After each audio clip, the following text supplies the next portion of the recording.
আমরা তো সবাই জানি তৃণমূল সম্পর্কে আমাদের কারো বোঝাপড়ায় কোনো গলদ নেই। তৃণমূল ভোটে জেতার জন্য যা খুশি করতে পারে, এমন হতেই পারে যে কিছু লোক ঢুকেছে তৃণমূল তাদের হাতে দুটো ভোটার কার্ড দিয়ে বসিয়ে দিয়েছে। কিন্তু রেগুলার ইলেকটোরাল রিভিশনের প্রশ্ন, সেটা যদি সদিচ্ছা নিয়ে করা যায়, তাহলেই তো এই যে বুথে বুথে 50টা 60টা করে লোক হয় মারা গেছে, নয় বাইরে চলে গেছে, তৃণমূল তাদের ভোটটা দিয়ে দিচ্ছে, এগুলোকে আলাদা করা যায়। সেটাকে অনুপ্রবেশের প্রশ্নের সাথে লিঙ্ক করানোর কারণটা কি, কি করে বোঝা গেল? রোহিঙ্গা কি দেখে বোঝা গেল? সুপ্রিম কোর্টের হলফনামায় কয়েকদিন আগেও নির্বাচন কমিশন যা জানিয়েছে, তাতে করে তারা এক জায়গা থেকে আরেক জায়গায় চলে যাওয়া বা মৃত ভোটার, এরকম অনেক কথা বলেছে।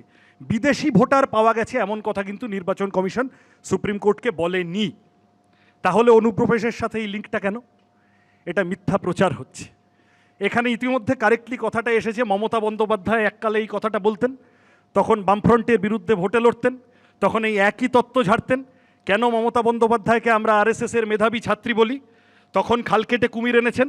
এখন যখন এই কথা একই সাথে আসছে, আমরা বলছি তখনও এই লক্ষ লক্ষ কোটি কোটি অনুপ্রবেশের গল্পটা গল্প ছিল, এখনও এটা গল্পই আছে।